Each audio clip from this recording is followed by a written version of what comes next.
सिंधुदुर्गानंतर आता रत्नागिरीमध्ये सुद्धा बॅनर वॉर पाहायला मिळतंय। उदय सामंत यांच्या पालिगावामध्ये भाजपचे बॅनर लागलेले पाहायला मिळाले। बाप बाप होता है, झुंड में तो कुत्ते आते हैं, शेर अकेला आता है अशा आशयाचे बॅनर्स लावलेत। कणकवलीमधल्या बॅनरचे पडसाद रत्नागिरीमध्ये सुद्धा उमटलेले पाहायला मिळत आहेत। तर कोकणामध्ये महायुतीमध्ये अंतर्गत संघर्ष वाढलेला दिसतोय।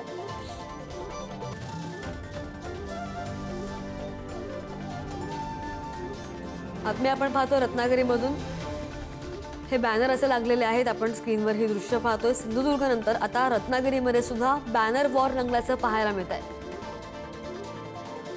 उदय सामंत यांच्या पालिगावामध्ये भाजपचे बॅनर लागलेले आहेत। हे दोन बॅनर आपण पाहतोय, शिवसेनेचे बॅनर आणि भाजपचे बॅनर, आणि त्यामुळे कणकवलीमधल्या बॅनरचे पडसाद रत्नागिरीमध्ये सुद्धा उमटल्याचं पाहायला मिळत आहे। कोकणामध्ये महायुतीमध्ये अंतर्गत संघर्ष वाढलाय का असा सवाल सुद्धा उपस्थित होतोय।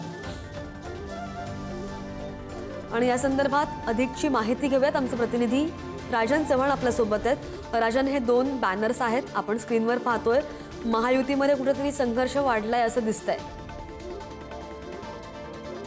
कोकणामध्ये आता महायुतीमध्ये अंतर्गत संघर्ष वाढतानाच दिसतोय, कारण कणकवलीमध्ये झालेल्या बॅनरवर नंतर यानंतर आता आपण पाहायला गेलो तो उदय सामंत यांचं पालिगाव आहे। त्या पालिगावामध्ये आता बाप बाप होता है, झुंड में तो कुत्ते आते, शेर अकेला आता है या आशयाचे या ठिकाणी बॅनर लावलेले आहेत। राणे आणि सामंत यांच्यामध्ये आता कोकणामध्ये अंतर्गत कलगीतुरा या ठिकाणी वाढताना दिसतोय।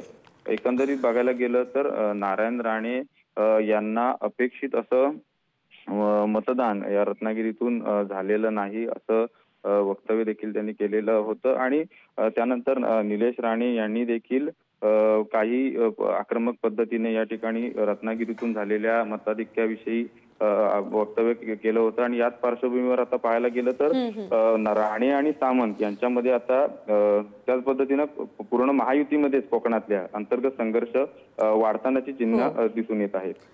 बरोबर आहे राजन, धन्यवाद दिलेल्या सगळ्या माहितीसाठी। तर उदय सामंत यांच्या पालिगावामध्ये हे भाजपचे बॅनर लागलेले आहेत। बातमी आपण पाहतो रत्नागिरीमधून। सिंधुदुर्गानंतर आता रत्नागिरीमध्ये सुद्धा बॅनर वॉर रंगल्याचं पाहायला मिळत आहे।